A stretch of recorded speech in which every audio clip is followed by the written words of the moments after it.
La situation était assez contrastée. Pour ce qui est des départs pour les grandes lignes, eh bien, la situation était calme, voire très très calme. Il faut dire qu'on est mercredi et qu'il y a un certain nombre de salariés qui sont au 4/5e et qui choisissent ce jour de mercredi pour se reposer ou en tout cas pour ne pas travailler. Voilà pourquoi il y avait un peu moins de monde et surtout moins de trains forcément ici du côté des grandes lignes. En revanche, à quelques dizaines de mètres d'ici, du côté du RER, eh bien, c'était la foule des grands jours, évidemment, avec beaucoup de monde qu'on a vu courir pour essayer de rejoindre des rames absolument bondées. Ce matin, notamment, le RER B était pris d'assaut, notamment parce que, eh bien, il s'arrêtait en cours de route ici, gare du Nord. Il fallait monter 2 étages pour rejoindre un autre train pour aller eh bien, se rendre à l'aéroport de Roissy-Charles de Gaulle. Le RER D, c'est également la gymnastique, puisque si vous partez de la gare du Nord pour aller vers le sud de l'Île-de-France, eh bien, il faut vous arrêter à Châtelet, prendre le métro, puis revenir sur le RER D,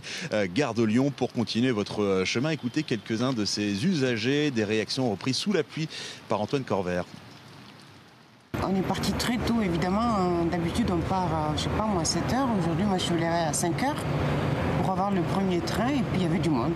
Il y a beaucoup d'énervement dans les trains. Les gens ne peuvent pas monter dans les trains tellement ils sont bondés.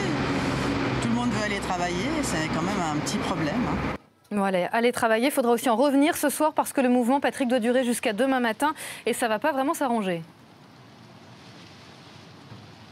Non, ça ne va pas s'arranger pour ce qui est des grandes lignes, notamment les TGV. Il faut prévoir ici, à la gare du Nord et donc sur l'axe vers le Nord-Pas-de-Calais, un train sur 3, un TGV sur 3 par exemple en direction de Lille. Ça se passe mieux tout de même pour les Eurostars ou les Thalys, pas d'inquiétude. Donc pour les supporters du PSG qu'on a déjà vu ici qui se rendent à Londres ce soir pour aller supporter Paris contre Chelsea. En revanche, le vrai point noir de la fin de journée s'annonce pour les usagers du RER. On parle pour la fin d'après-midi d'un RER B sur 3, sur 4 même pour le RER D, toujours en direction du Nord. C'est un peu mieux pour le Sud avec un train sur 2, mais il faudra s'armer de patience et surtout eh bien, être prêt à être bousculé et pas tout à fait seul dans les rames du RER.